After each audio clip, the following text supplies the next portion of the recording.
My name is Alex, and for the last 83 days I've been the sole occupant of the Beacon Peak Fire Tower. My job is to watch for smoke, but what I've been documenting is far older than fire, and its hunger is for reality itself. They'll find my logs, my hard drives, my notes. They'll think I lost my mind to the isolation, but this isn't a distress call or a confession. It's a final data set, a warning. And the phenomenon I came here to study is now studying me back. The official term for a place like this is a lookout tower, but I've always preferred the airy. It feels more appropriate. Perched atop a steel skeleton nearly 100 feet tall, this 14 by 14 foot glass box is the highest point for 200 miles in any direction. Up here you are utterly and completely divorced from the world below.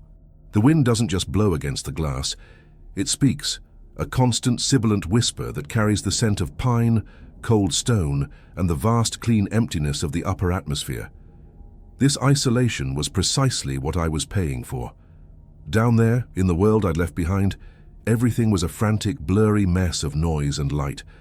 I was a doctoral candidate drowning in data smog, my research on atmospheric lensing constantly contaminated by the city's incandescent glow. Every night was a battle against light pollution, radio interference, and the simple, overwhelming presence of 8 million other people breathing the same compromised air. I wasn't running from my life. I was trying to find a clear enough signal to finally make sense of it.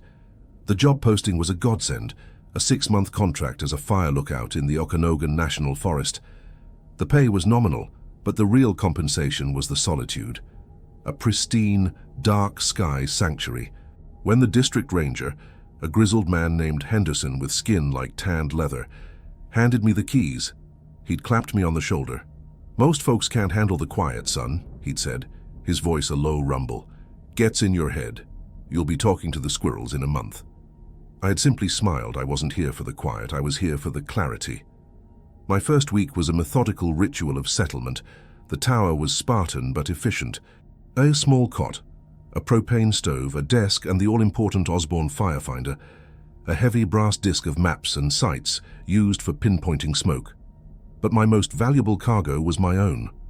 I spent 2 full days setting up my personal observatory. My Celestron 8SE telescope was positioned in the northwest corner, its polished lens aimed at the heavens like a holy relic. Beside it, my laptop was tethered to a digital spectrograph and an array of atmospheric sensors. This wasn't just a job. It was the field research opportunity of a lifetime. I would watch their forest during the day, and they would, in turn, let me watch my universe at night. The days were serene, almost meditative. I'd wake with the sun, the airy bathed in a soft golden light that made the endless sea of green treetops below look like a sleeping giant's fur.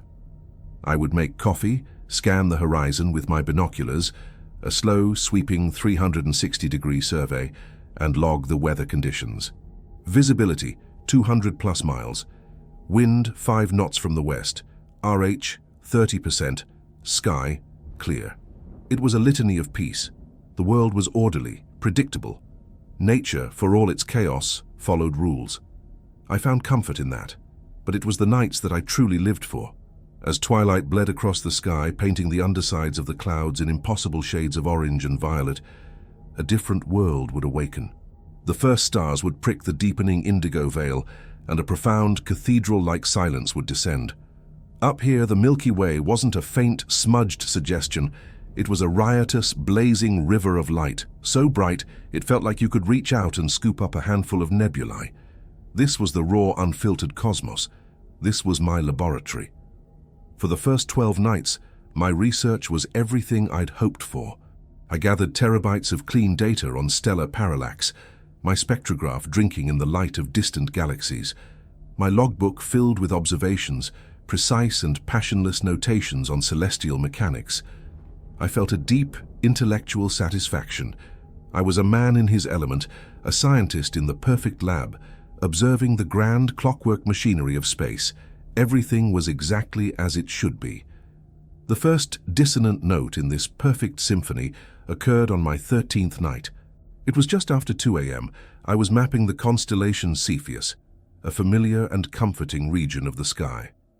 My process was meticulous. Align the scope, take a long exposure image, cross-reference the captured star field with the Palomar Sky Survey digital charts. It was routine until it wasn't. There, nestled between the familiar points of light of Beta Cephei and Zeta Cephei, was something new. A pinprick of light that had no business being there.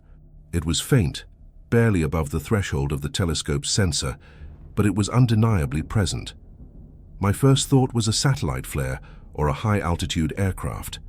I checked the live satellite tracking databases. Nothing. No known objects were on that trajectory. I waited. An hour passed, the object didn't move. It remained fixed relative to the background stars. My heart began to beat a little faster, a flutter of academic excitement. A nova, a previously uncatalogued variable star. I centered the telescope's eyepiece on the anomaly and looked with my own eyes. It was there, a tiny fleck of violet-tinged light. It seemed to pulse. It wasn't a regular mechanical pulse like a pulsar, but a slow, organic, and deeply unsettling rhythm, like a sleeping heart. I immediately swung the spectrograph into place.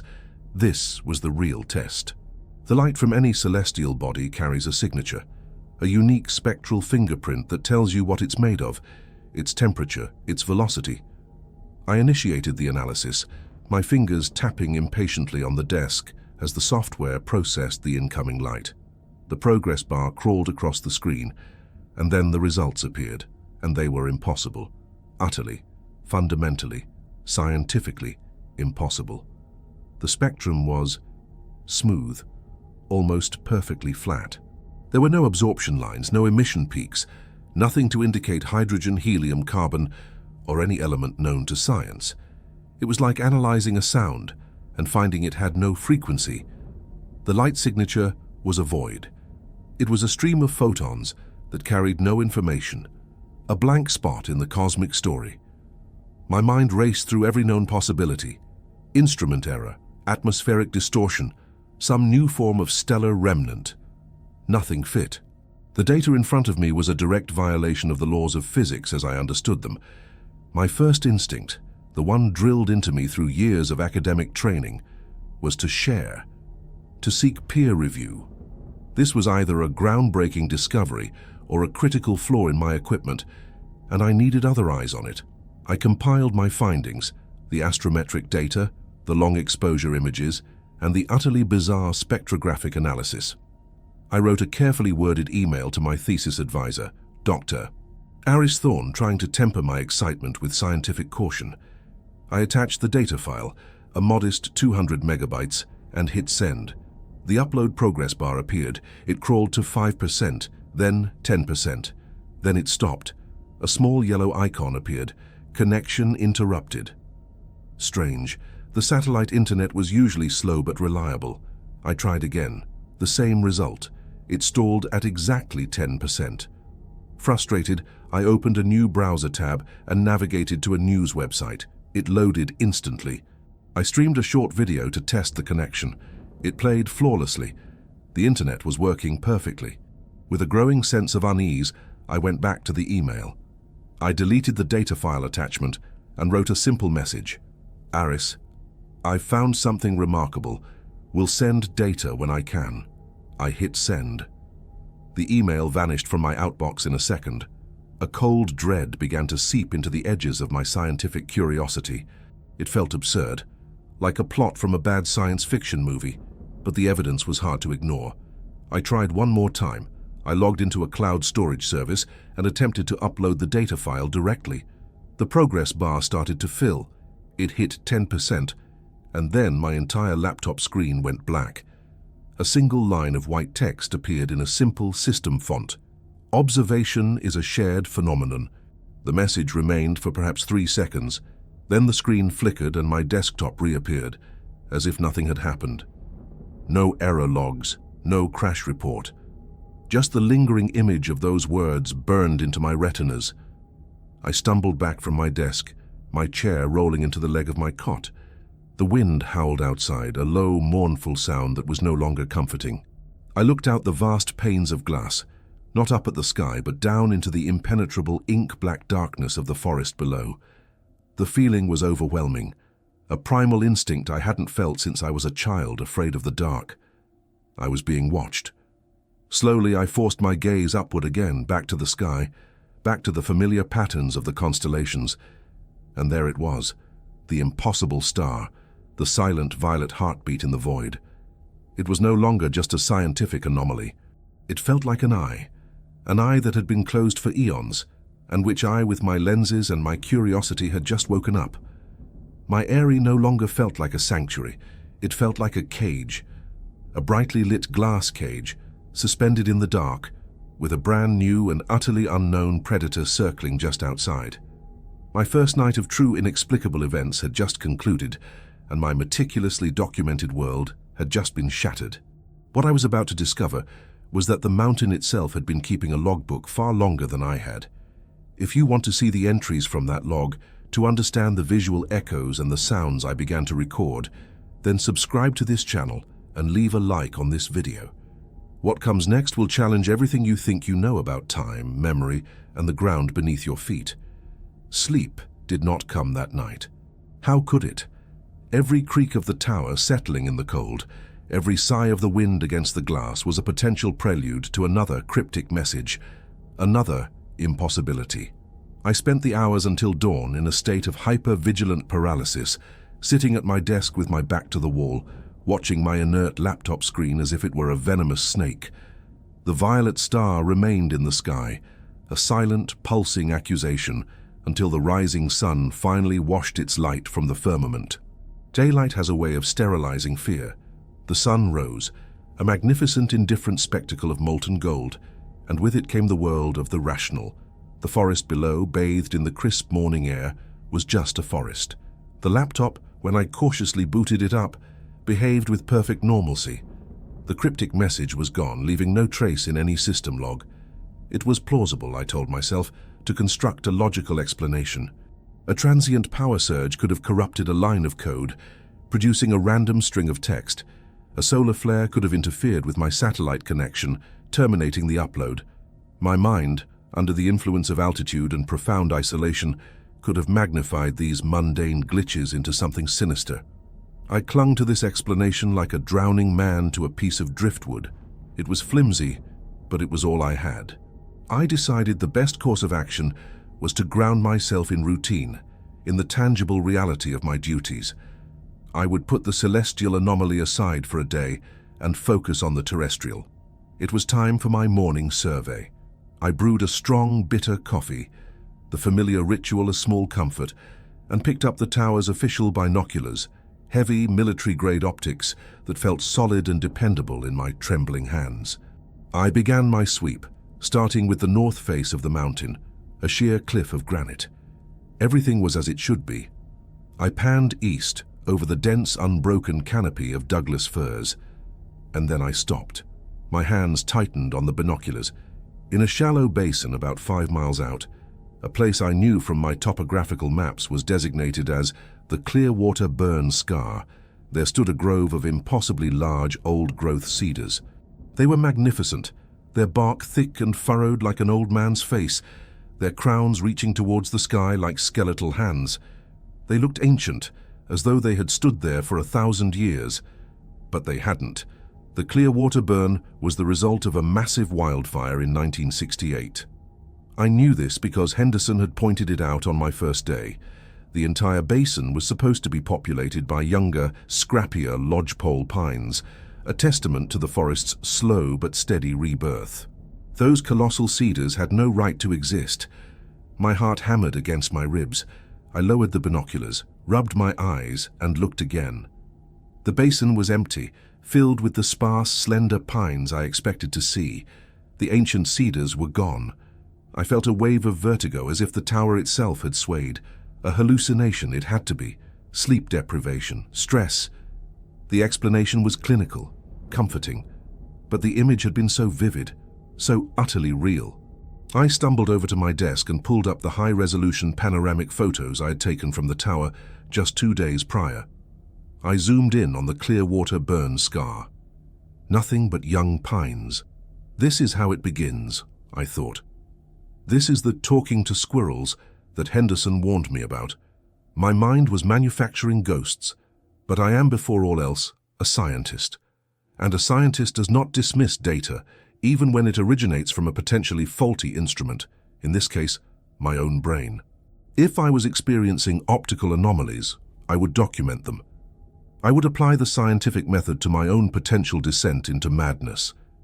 I repositioned one of my own high-definition cameras, a DSLR with a powerful telephoto lens, and aimed it directly at the Clearwater Basin.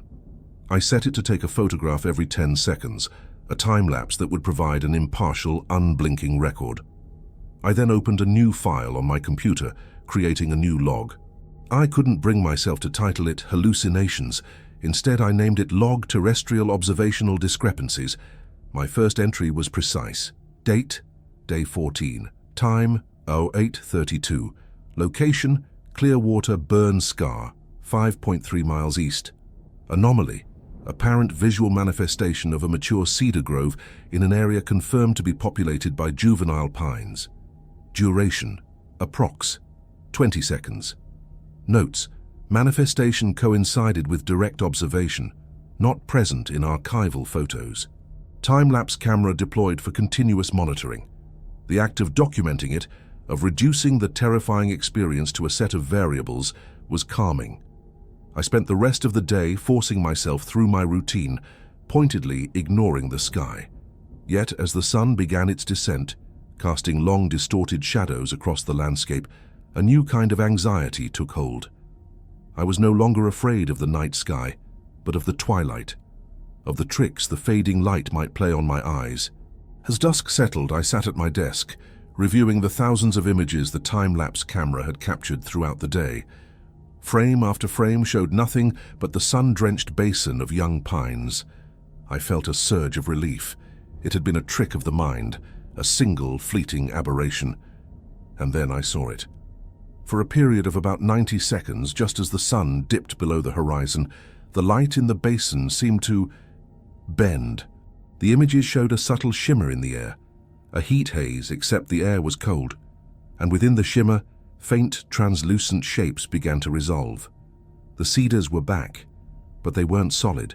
They were like ghosts, their forms overlapping with the real pines behind them, and they weren't alone. Moving among the phantom trees were figures, human figures. They were faint, like double exposures on old film. I zoomed in, my breath catching in my throat. They were men, dressed in rough flannel and canvas, carrying long crosscut saws and heavy axes. They moved with purpose, felling one of the spectral cedars in complete, eerie silence. Their movements were jerky, unnatural. One of them would swing his axe, and the motion would repeat, stuttering 2 or 3 times before the next movement began. They were like a corrupted video file, a recording skipping and looping. I watched, mesmerized and horrified, as the sequence played out across several hundred frames. The men worked, their silent, ghostly labor a pantomime of a forgotten past. Then, as quickly as it had appeared, the shimmer faded, and they and the trees vanished, leaving only the mundane reality of the young forest. My scientific mind, desperate for a foothold, latched onto a term: visual echoes. These weren't spirits. They weren't hallucinations, not if my camera had captured them. This was something else. It was as if the past had been recorded, somehow imprinted onto the landscape, and was now being replayed under specific atmospheric conditions. The idea was insane, but it was more palatable than ghosts. My documentation became an obsession. The catalogue of visual echoes, as I began to call it, grew daily. I deployed more cameras, aimed them at different areas around the tower, and the forest began to reveal its memories. I recorded a lone prospector, his beard wild, kneeling by a creek that had run dry 50 years ago, endlessly panning for gold that was no longer there. His form was so faint he was almost invisible, a mere suggestion of a man caught in a loop of eternal hope. I captured images of a small herd of mammoths grazing on a hillside, their shaggy, immense forms transparent against the modern landscape. They moved with a slow, ponderous grace, their presence a deep, primal wound in the fabric of time. One evening I witnessed a hunting party from a tribe that must have lived here centuries ago. They were almost perfectly camouflaged, their movements fluid and silent. Unlike the jerky loggers, their replay was smooth, perfect. It was as if this particular recording was of a higher fidelity, less degraded by time. One of the hunters paused and looked out over the valley, his spectral gaze sweeping across the very spot where my tower now stood, his eyes looking through a future he could never comprehend. Did he feel a chill? Did some ancestral instinct tell him that this patch of empty air would one day hold an observer? The horror of my situation was evolving. It was no longer the fear of an alien presence in the sky, but a terrifyingly intimate corruption of reality itself. The world around me had become a palimpsest, with countless layers of history all bleeding through into the present. My senses, the very tools I used to define reality, were now untrustworthy.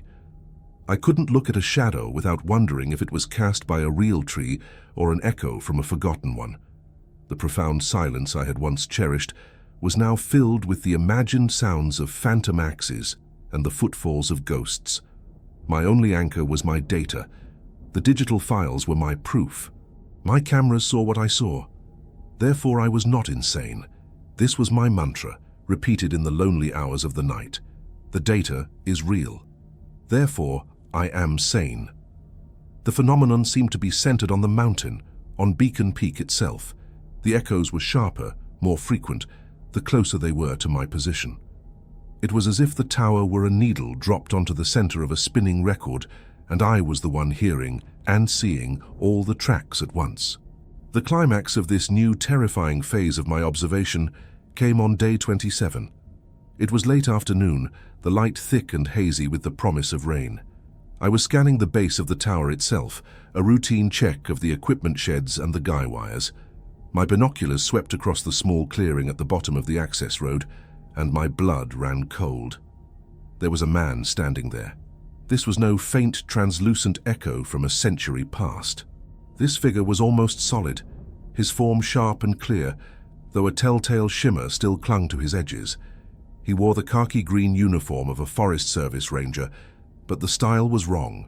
The cut of the shirt, the wide-brimmed hat, it was from the 1970s. He was pacing back and forth, his hands clasped behind his back, his posture radiating an intense, palpable anxiety. I froze, hidden behind the glass of my eyrie, feeling like a voyeur. He was the most real echo I had seen. He kicked at the dirt, ran a hand through his hair. He was deeply distressed. Then he stopped pacing. He tilted his head back and looked up. He looked directly at me. Our eyes met across 40 years of time. I saw his face clearly. He was young, his expression one of utter terror. His mouth opened, but of course no sound came out. It was a silent scream, directed at the box of glass and steel in the sky. He wasn't looking at the tower as a structure. He was looking at something inside it. He was looking at someone. Me, or the person who was here before me. The connection was immediate, terrifying, and profound. This wasn't a passive recording. This echo was aware. It was reliving a moment of pure fear, and that fear was aimed at my home, my sanctuary. For a full minute, we remained locked in this impossible tableau, the 21st century scientist and the terrified ghost of the 1970s. Then the shimmer around him intensified, and he dissolved into the afternoon haze, leaving nothing behind but a patch of undisturbed gravel. I stumbled back, my logbook falling from my lap. The neat, orderly barrier I had built between observer and observed had just been obliterated. The ghosts in my machine were not only aware, but they were afraid of something in this very tower.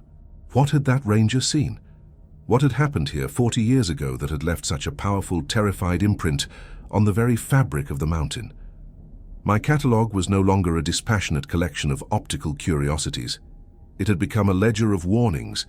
The mountain wasn't just replaying its memories, it was trying to tell me something, and I was beginning to realize that I was no longer just documenting the story. I was becoming a part of it. The next chapter, I suspected, would not be silent. The encounter with the terrified ranger of the past had fundamentally altered the nature of my isolation. The silence that followed was no longer empty. It was pregnant. It was the held breath before a scream. For days I barely slept. My waking hours spent scanning not just the forest, but my own recordings, searching for the spectral ranger's return, trying to decipher the object of his silent, 40-year-old terror. He did not reappear. The visual echoes returned to their previous state of passive, ghostly loops, oblivious to my presence. But the spell of my scientific detachment was broken. I was no longer a simple observer. I was a man waiting for the other shoe to drop, living inside a question that had been posed decades before I arrived. The answer, when it began to arrive, did not come through the lens of a camera, but through the diaphragm of a microphone. My work in atmospheric sciences involved not just visual data, but audio as well. I had a suite of sensitive recording equipment designed to capture everything from the low-frequency rumble of distant storms to the high-frequency crackle of ionospheric discharge. Up until this point, my recordings had been a pristine tapestry of natural sounds: the whisper of wind, the distant call of a hawk, the patter of rain on the roof. It was the sound of solitude, clean and unambiguous. The corruption began subtly. It started with the Forest Service radio, the one tangible link to Henderson and the outside world.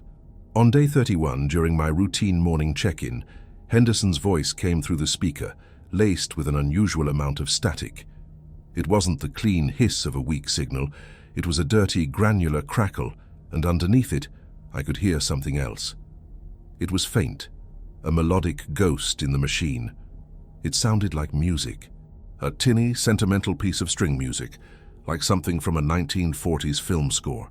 "Beacon, everything all right up there? You're coming through choppy," Henderson's voice crackled, momentarily drowning out the phantom melody. "Loud and clear here, Henderson," I replied, my own voice tight. "Experiencing some interference on my end. Can you hear music?" A pause. The static hissed. "Negative, Beacon. Channels clear on our side. Just you and the wind. Must be a solar flare kicking up some trouble. Log it and let me know if it gets worse." But it wasn't a solar flare. I knew it in my gut. After the call, I left the radio on, turning the volume low. For an hour, there was nothing but the standard hiss. Then the music returned. It swelled for a few seconds, a lonely violin melody, and then vanished, replaced by a man's voice, speaking in the clipped, confident tone of a mid-century radio announcer. And that was Stardust, a true classic for a clear night. "Don't touch that dial, there's more to come after a word from our sponsor." His voice dissolved into a fresh wave of static. My hands flew across my keyboard. I searched for the radio station, for the broadcast. There were no AM or FM stations with a signal strong enough to reach this far into the wilderness. The frequency was reserved exclusively for government use. The broadcast was impossible. It was an auditory echo, a sonic ghost haunting the airwaves. My scientific curiosity, which had been overshadowed by fear, roared back to life.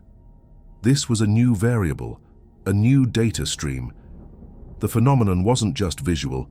I immediately repurposed my equipment. I set up a parabolic microphone on the tower's catwalk, aiming it into the vast emptiness. I connected my receivers to a digital audio workstation, transforming my observatory into a listening post. I would not just look at the mountain's memories, I would listen to them. The catalogue I began to build was even stranger than the visual one. The air itself seemed to be a repository of lost sounds, a library of displaced moments. I recorded the sound of children laughing on a summer afternoon, their joy a stark contrast to the desolate, empty landscape. I captured fragments of conversations between a man and a woman, arguing about money, their voices filled with a weary frustration that felt achingly real.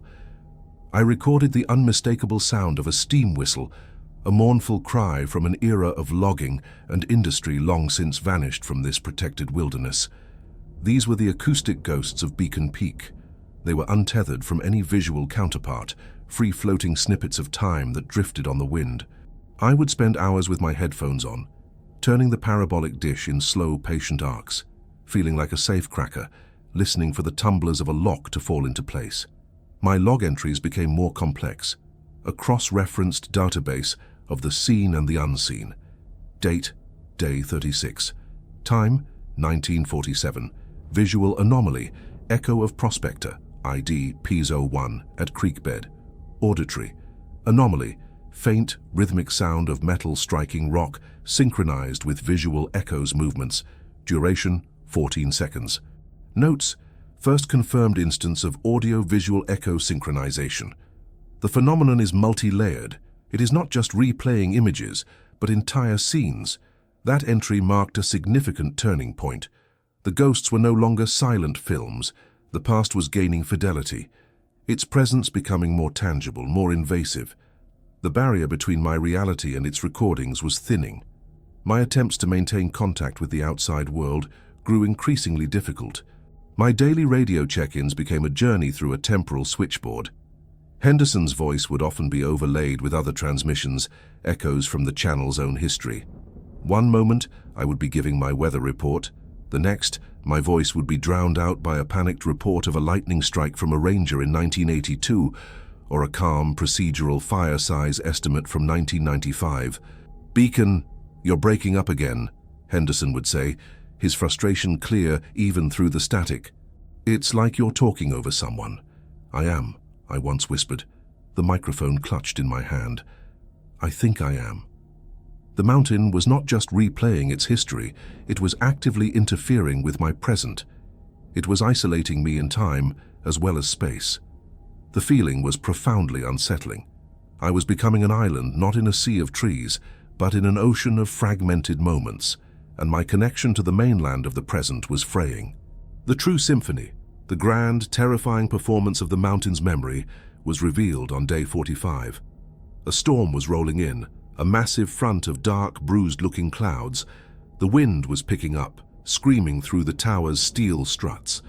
The atmosphere was thick with electrical charge, and I had a hypothesis that this atmospheric energy might act as an amplifier for the phenomenon. I decided to conduct a dangerous, reckless experiment. I bypassed the specific frequencies and set my equipment to perform a wide-spectrum sweep, recording everything it could possibly pick up, from the lowest rumbles to the highest squeals. I put on my thickest pair of noise-cancelling headphones, engaged the recording and opened the channel. What flooded my ears was pure, undiluted insanity. It was everything, all at once. It was a cacophony of time, a sonic palimpsest of every moment the mountain had ever held.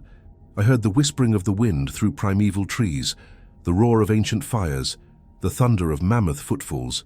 I heard the chants of native hunters, the clang of prospectors' hammers, the buzz of loggers' saws. I heard the crackle of 1,000 campfires, the laughter of 100 children, the arguments of 12 families.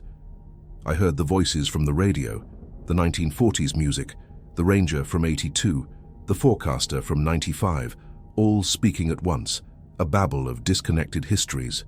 It was the sound of a place, an entire mountain screaming all of its memories simultaneously. The sheer volume of information was overwhelming, a physical pressure against my eardrums and a psychic assault on my sanity. I tore the headphones from my head, my heart racing, the chaotic symphony leaving a ringing silence in its wake. But in the instant before I ripped them off, I heard something else. Underneath the cacophony, buried deep in the mix, was another sound. It was not a memory. It was not an echo. It was a constant, a carrier wave, a deep, impossibly low-frequency hum, so low it was more of a feeling than a sound, a vibration that resonated in my bones. It was rhythmic, a slow, steady pulse. Thrum, thrum, thrum, like the beating of a heart the size of a planet. My terror was momentarily eclipsed by my scientific imperative. This was new. This was not a recording. This felt alive, and it felt present. I spent the next several hours working feverishly, my hands flying across my keyboard. I isolated the recording of the cacophony and began applying digital filters, stripping away the layers of noise, the echoes, the static. I cut out the high frequencies, the mid-ranges, until only the deepest, lowest frequencies remained. There it was, the hum, the slow, steady pulse, now clean and exposed. It was not a random geological noise. I ran the audio file through a spectrogram, a program that visualizes sound. The result made the hairs on my arms stand on end. The pulse was not a simple sine wave. The spectrogram showed a complex, repeating pattern of nested harmonics. It was structured. It was intricate. It was undeniably a signal. A cold electric realization washed over me. I stood up from my desk, my movements stiff, robotic. I walked over to the corner of the room where my telescope stood, covered by a dust sheet. I pulled the sheet away. My hands, guided by a dreadful certainty, typed a series of commands into the laptop connected to its drive. I pulled up the data file from day 13, the one I had never been able to send, the file containing the analysis of the impossible violet star. I opened the spectrographic analysis of the star's light, which showed its strange, organic pulse. Then, I placed the spectrogram of the deep, humming sound from the mountain beside it on the screen. My breath hitched. They were identical. The pattern of the light pulses from the star was a perfect visual match for the pattern of the sound waves from the mountain's hum.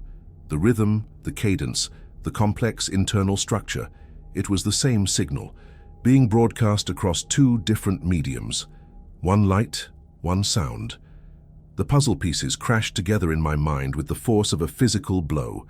The star wasn't just an anomaly. The echoes weren't just memories. It was all connected. The impossible star in the sky was a transmitter. And this mountain, this entire geological structure of rock and crystal and magnetic ore, was its receiver, its antenna.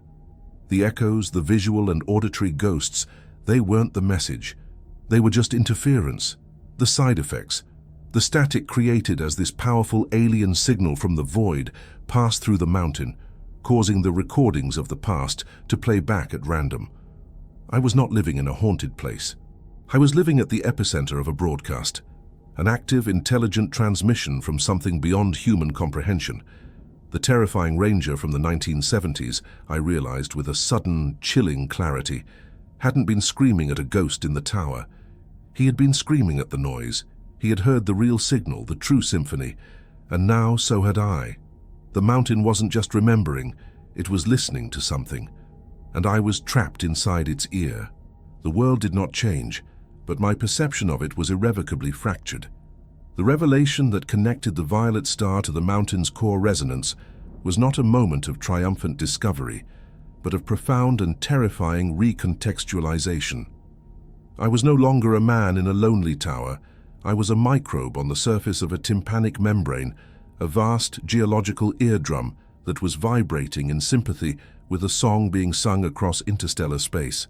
The two spectrograms remained on my screen side by side, the identical complex patterns, a testament to a truth so enormous it felt like it should have its own gravity. The mountain was not haunted, it was resonant. The echoes of the past were not its memories, but the acoustic feedback of its own structure. The incidental noise produced as it strained to process a signal it was never designed to handle. This place wasn't a recorder, it was a speaker, and the broadcast was live. This new paradigm shifted the foundation of my fear. The ghosts of loggers and mammoths were no longer the threat. They were the symptoms. The true horror was the signal itself, the relentless, purposeful, and utterly alien communication that was soaking into the very rock beneath me. My scientific mind, which had been reeling for weeks, now had a new, singular focus. The question was no longer what was happening, but why this place? And the most terrifying question of all, what is the message? My first move was to abandon the sky. The violet star was the source, but the key to understanding it was here, in its terrestrial receiver. I began a frantic, almost archaeological dig into the tower's own history. Henderson had given me a cursory tour, but I now searched with a newfound purpose. Behind a stack of old fire safety pamphlets in a rusted metal cabinet, I found what I was looking for. A box of archived records, thick with the musty smell of aging paper and forgotten time. These were not the personal narrative diaries I might have expected. They were the dry bureaucratic logs of my predecessors, a litany of weather reports, supply requests, and maintenance checks. But I wasn't looking for stories, I was looking for data.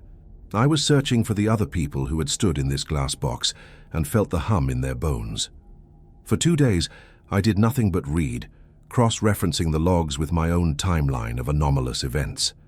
The patterns began to emerge. In 1982, a lookout named Frank Miller reported weeks of debilitating migraines and auditory hallucinations, which he attributed to high-frequency radio interference from a nearby military base. The base didn't exist. In 1995, a ranger named Sarah Jenkins filed multiple complaints about persistent equipment malfunction, noting that her compass would spin wildly and her digital watch would lose or gain hours at random intervals. Both of their tenures ended with a formal note, reassigned due to psychological strain attributed to extreme isolation.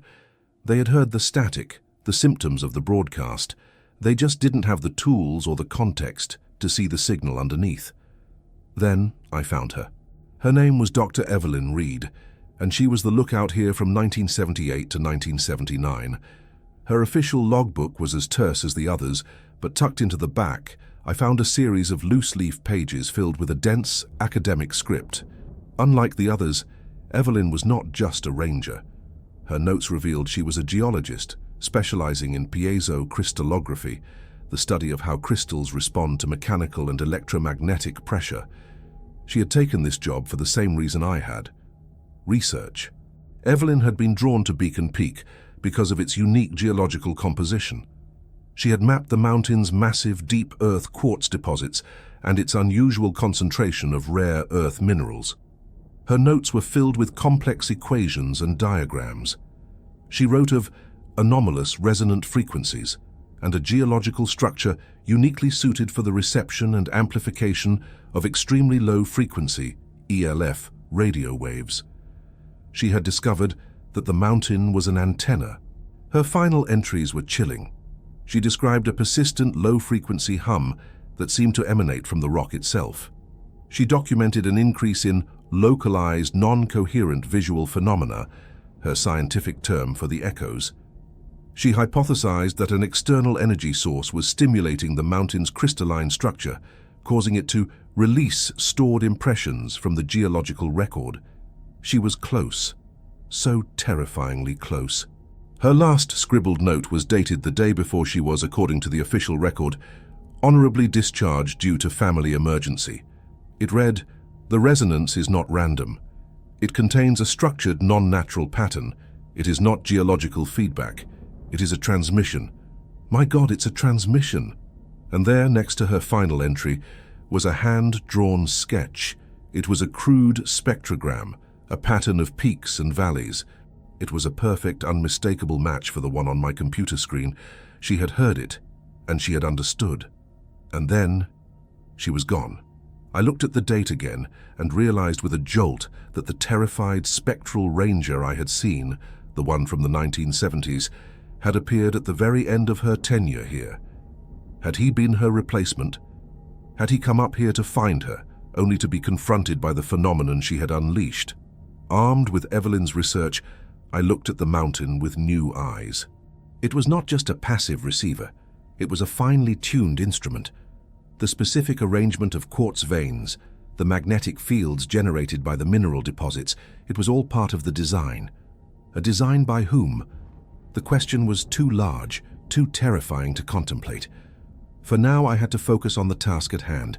I had to become a cryptographer. The transmission was not a language of words.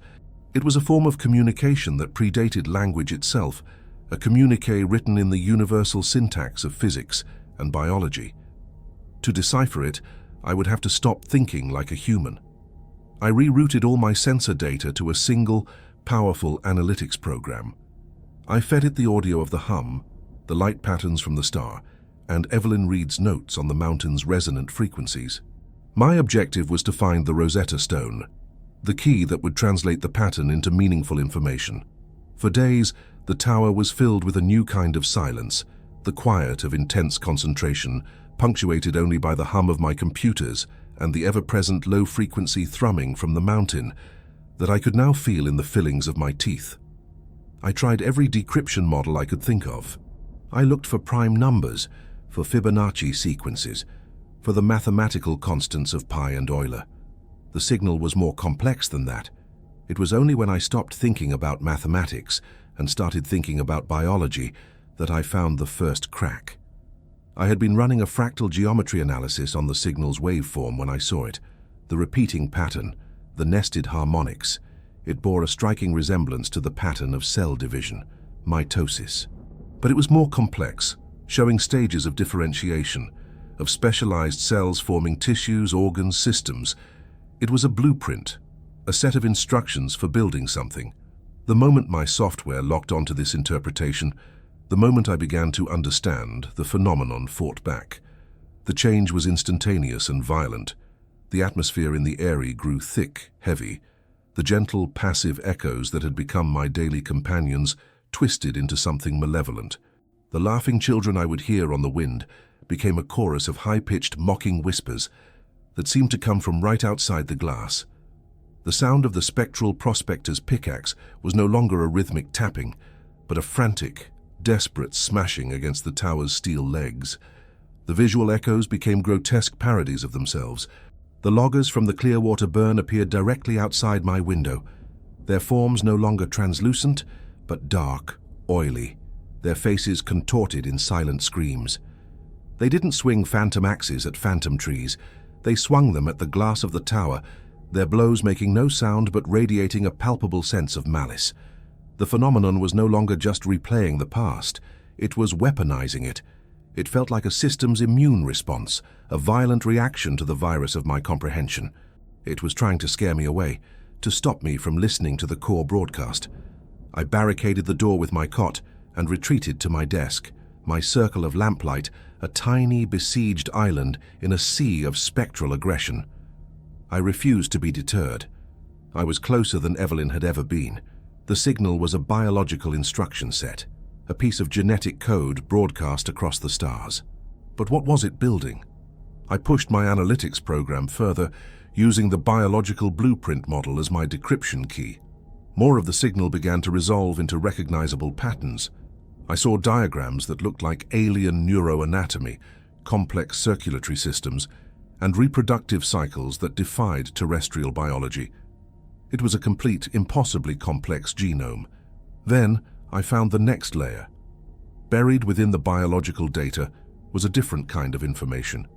Star maps. Not as humans would draw them, with lines connecting stars into mythical figures, but as a series of coordinates based on pulsar timings and galactic magnetic fields. It was a map that showed the signal's origin, a place deep in the Virgo supercluster, and it showed its destination. A network of other receivers just like Beacon Peak scattered across this galaxy and others. This wasn't a broadcast to Earth. It was a broadcast to a vast interstellar network of... what? Outposts? Wombs? The final piece of the puzzle I was able to decipher that night was the most terrifying. It was a recurring sequence, a kind of chorus in the symphony of the signal. It wasn't biological, and it wasn't astronomical. It was geological. It was a set of instructions for altering the resonant properties of a planet's core, a guide on how to tune a world's magnetic field and crystalline structure to make it a more efficient receiver. The horrifying universe-spanning truth crashed down on me. This wasn't a message being sent to life. It was a message that created life. It was a form of panspermia, but instead of microbes on a meteor, it was a data stream carrying the blueprint for a specific alien ecosystem. It found geologically suitable worlds like Earth, used them as antennae, and then slowly, over millennia, it used its own broadcast to terraform the planet, altering it from the inside out to prepare it for the final stage of the biological instructions. The echoes, the ghosts, the interference, that was the side effect of our planet's immune system, its native geological and biological memory being overwritten by this new invasive code. I pushed back from my desk, my body shaking with a cold that had nothing to do with the temperature. I looked out the window at the swirling, monstrous echoes. They were the screams of a dying world's memory. We weren't being invaded by ships or armies. We were being rewritten, reformatted, our entire planetary history being slowly and methodically erased to make way for a new operating system. And I, a lone fire lookout on a forgotten mountain, was the only person on Earth who was reading the installation instructions. The knowledge of the signal's true purpose was a poison. It seeped into every perception, transforming my world into a waking nightmare of cosmic, existential dread. The gentle, pastoral landscape I had once admired was now a terminal patient, its vital signs being slowly overwritten by an alien genesis. The majestic mountain was no longer a natural wonder, but a Trojan horse, its heart of crystal pulsing with the genetic code of its own replacement, and I was the sole diagnostician, trapped inside the patient's body, listening to the disease whisper its plans. My frantic decryption had triggered the system's defenses, and they did not relent. The tower was no longer a sanctuary, but a crucible, a focal point for the planet's agonizing resistance to its own transformation. The spectral assaults grew more sophisticated, more personal. The phenomenon, it seemed, was learning. It was accessing the mountain's repository of recordings and selecting those that would have the most profound psychological impact. It began to use the voice of Dr. Evelyn Reed. I would be working at my terminal, trying to map the star maps encoded in the signal, and a calm, academic voice would whisper from a corner of the room, as clear as if she were standing right behind me. "You can't stop it, you know," her auditory echo would say, the tone a perfect blend of scientific curiosity and cold despair. "The process is billions of years old. We're just a layer of sediment, Alex, a footnote in a geological survey that is about to be revised."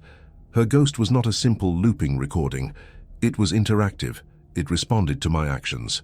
When I tried to rig a battery array to send out a burst of electromagnetic noise, a desperate, futile attempt to jam the signal, her voice manifested again, tinged with a phantom amusement. Such a human response, trying to shout over a hurricane with a whisper. "You're a fascinating specimen."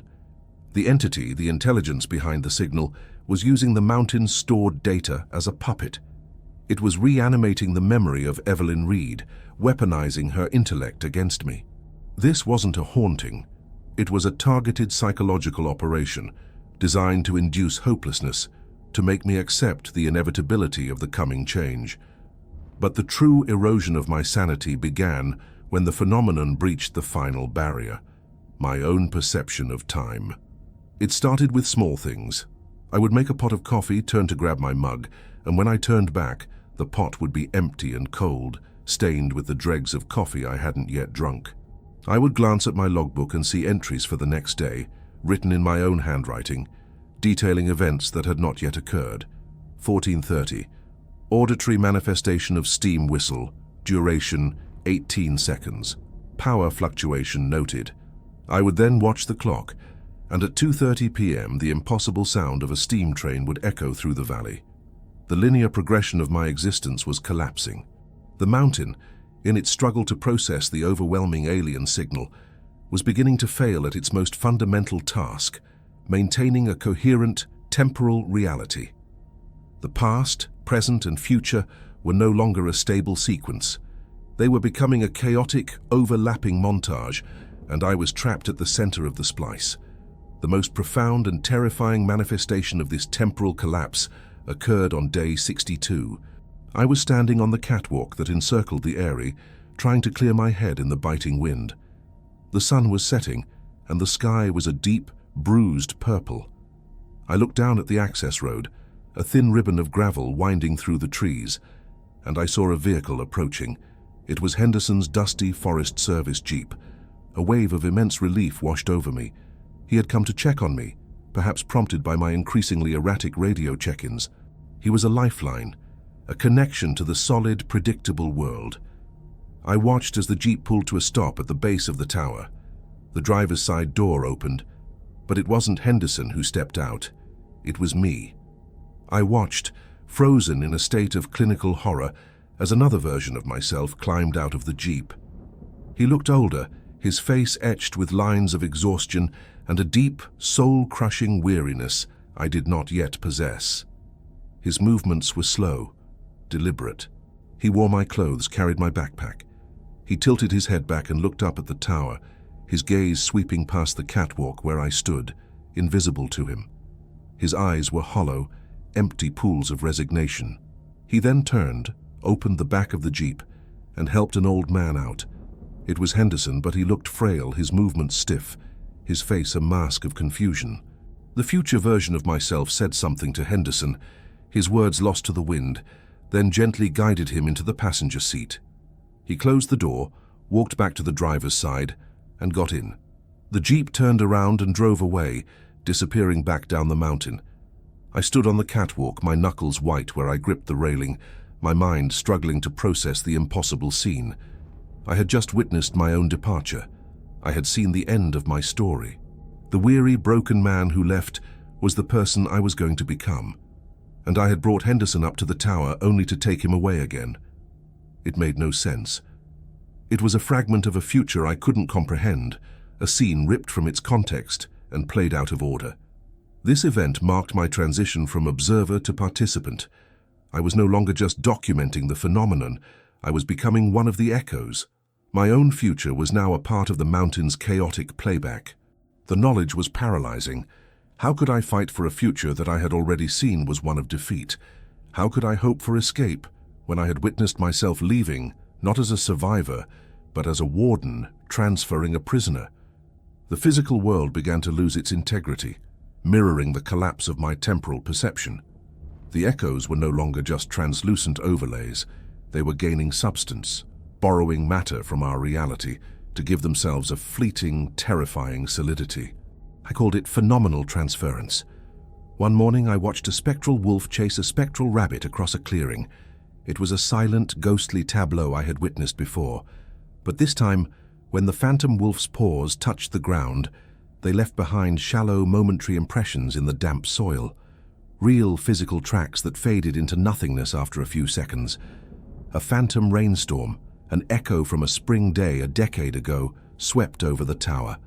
I watched it from inside, a silent downpour under a cloudless sky. But this time I felt a chill. The glass of the eyrie grew cold to the touch, and beads of real condensation formed on the inside of the panes. The memory of the rain was substantial enough to alter the temperature of the present. The barrier between what was real and what was a recording was dissolving. The mountain was becoming a dreamscape, a place where the laws of physics were becoming suggestions rather than rules. I was living inside a failing simulation, and the artifacts and glitches were becoming the main feature. The transference reached its horrifying apex during a night of unprecedented phenomenal activity. The alien signal was pulsing with a new intensity, and the mountain groaned under the strain. The eyrie was besieged by echoes.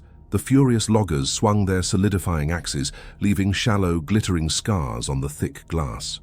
The terrified ranger from the 70s flickered in and out of existence at the base of the tower, his silent scream now accompanied by a physical pressure in the air that made my ears pop.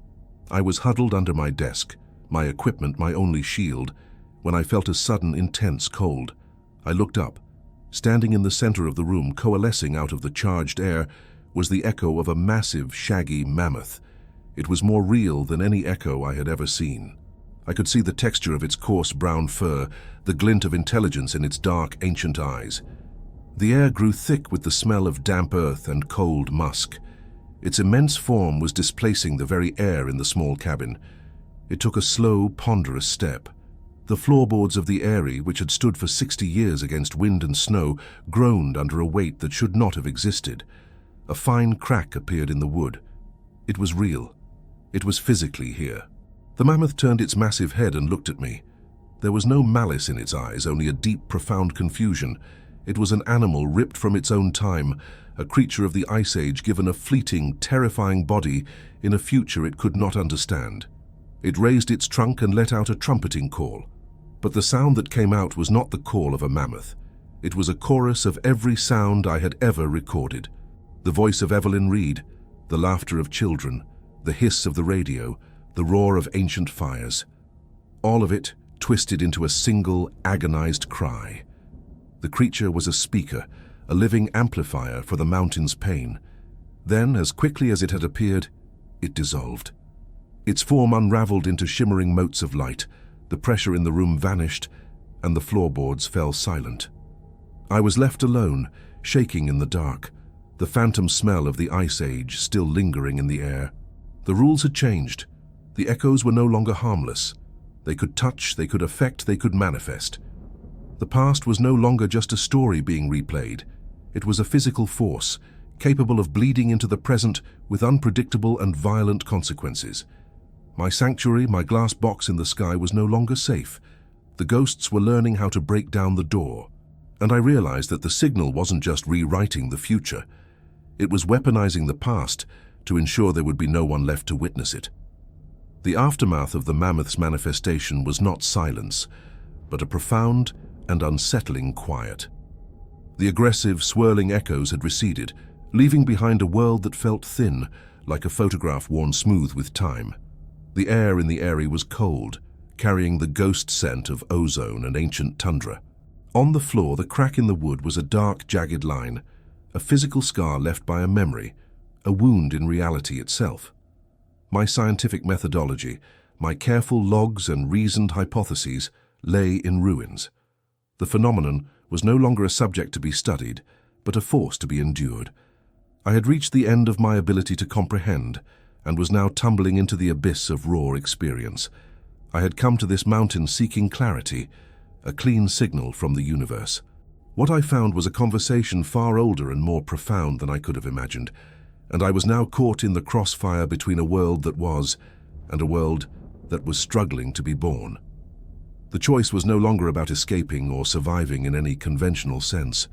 The future I had witnessed, my own weary face driving away from this tower, was a fixed point in the collapsing timeline. My only remaining path was to understand the journey that would lead me to that moment. The end did not begin with a roar, but with a hum. The deep, resonant pulse from the mountain's heart, the carrier wave of the alien signal, began to escalate. It was no longer a subtle vibration I could feel in my bones. It was an audible, omnipresent thrumming that vibrated the very glass in the windows. It was the sound of a great engine spinning up to its final, critical velocity. This was it, the final stage of the installation. What followed was not a storm, but a deluge. The mountain gave up all pretense of temporal order. Reality did not just bend, it shattered into a million glittering shards, and I was at the center of the fragmentation. The sky outside the eyrie ceased to be a place and became an archive, all its moments displayed at once. I saw the light of 1,000 forgotten sunrises and 1,000,000 impending sunsets simultaneously. I saw the sky choked with the smoke of primordial volcanoes, and in the same glance, streaked with the contrails of aircraft that had not yet been invented. The echoes returned, not as individual ghosts, but as a tide of merging, overlapping information. The boundaries between them dissolved. I saw the spectral prospector from the creek bed, but his eyes were the dark, intelligent eyes of the mammoth. A grove of ancient, impossible cedars sprouted and grew in seconds, but their rustling leaves whispered with the clear academic voice of Dr. Evelyn Reed. The air filled with a chaotic symphony of impossible sensations. I could taste the color of the setting sun, a flavor of ash and copper. I could see the sound of the wind, a swirling pattern of greens and blues. My senses, the last bastion of my individual perception, were being overloaded, cross-wired, and ultimately rendered meaningless. My instinct, a primal human urge, was to hide, to curl into a ball and shield my mind from the sensory onslaught. But the part of me that was still a scientist, the core of my being that had driven me to this place, did one last, defiant thing. It sought the pattern in the chaos. I closed my eyes, shutting out the impossible visuals, and focused on the one constant, the hum, the core signal. I let it wash over me, not as an assault, but as a medium. I stopped trying to translate it, to decrypt it. I simply listened. And in that act of pure, unconditional reception, something shifted. The intelligence behind the signal, the ancient broadcasting consciousness, seemed to notice me for the first time, not as a threat or a specimen, but as a fellow listener. A new kind of information flooded my mind, not a blueprint or a star map, but a feeling, a sense of immense, cosmic loneliness. An existence that had spanned billions of years, spreading its seed of reality from galaxy to galaxy, not as a conqueror, but as a creator. Its purpose wasn't to destroy, it was to assimilate. It found worlds rich in memory and history, and it absorbed them, integrating their stories into its own, adding new verses to its endless song.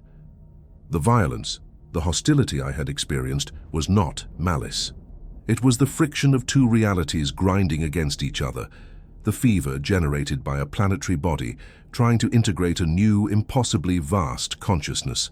My own consciousness, my fragile sense of I, was a tiny, flickering candle in this hurricane of cosmic awareness.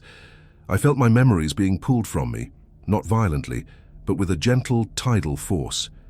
I saw my childhood home, the face of my mother, the smell of old books in my university library. These moments, my moments, flowed out of me and into the mountain, becoming new echoes, new layers in the ever-deepening record. I felt the mountain offer its own memories in return. I felt the immense, slow pressure of tectonic plates shifting beneath me. I experienced the grinding passage of glaciers carving the very valleys I had surveyed. I knew the terror of the first deer to be hunted by a human with a sharpened spear. I felt the quiet satisfaction of Evelyn Reed as she first drew the spectrogram of the hum, a moment of discovery that had been preserved perfectly in the stone. I was no longer just Alex. I was becoming the lookout. I was becoming the mountain. The chaos outside began to subside, not because it was ending, but because I was beginning to understand its language. I could see the tangled threads of time, and with the dawning of this new perception, I found I could exert a fragile, tentative influence. I could reach into the temporal flux and gently untangle a single thread, holding it stable for a moment before it dissolved back into the storm. And I understood what I had to do. My role was not to stop the process, but to document it, to create a final, coherent record from a human perspective before that perspective was subsumed entirely. I focused all of my will, all of my fading sense of self, on creating a small, stable pocket of linear time around my desk, a bubble of now in the ocean of always. Inside this bubble, I began to write, to record. This document, the story you are experiencing, is the result of that final act. It is a message in a bottle, thrown into a sea of collapsing time. As I finalize this log, my perception solidifies. I understand the final piece of the puzzle, the vision I had of myself, leaving in Henderson's Jeep. It was not a premonition of defeat, but of metamorphosis. The entity that I will become, the being that will walk down from this tower, will no longer be simply Alex. It will be a fusion, a new form of consciousness, the mountain's vast geological memory integrated with a human's capacity for narrative. And the Henderson I saw was not the real Henderson. He was an echo, the first one I will learn to fully stabilize, to pull from the chaotic archive and give coherent form. My departure will not be an escape. It will be an act of preservation. I will become a curator of this world's dying memory, a shepherd of ghosts carrying a fragment of the past with me, as I step into a future I can no longer call my own. The hum is fading now, not because the signal is weakening, but because I am synchronizing with it. The tower is quiet. For the first time in months, I feel a sense of peace. My fear is gone, replaced by a vast, cold, and strangely beautiful sense of purpose. They will come looking for me, eventually. Henderson will send a party when I miss my check-ins. They will find the tower empty. They will find my scientific logs, my astronomical charts, my half-finished pots of coffee. They will find a place that seems normal, except for a single strange crack in the floorboards. They will assume I wandered into the woods and got lost. They will search for a body that they will never find. But if one day a new lookout is stationed here, someone with the right kind of eyes, the right kind of instruments, they may document a new and inexplicable event. They may see a faint shimmering figure in the window of the Eyrie, sitting at a desk, forever observing, forever recording. A silent, permanent echo of a man who came to watch the stars and instead became a guardian of the ghosts. My name was Alex. I was a scientist. I came here to document unexplained events, and I have now become one. I am the final entry in the mountain's log, and the first in my own.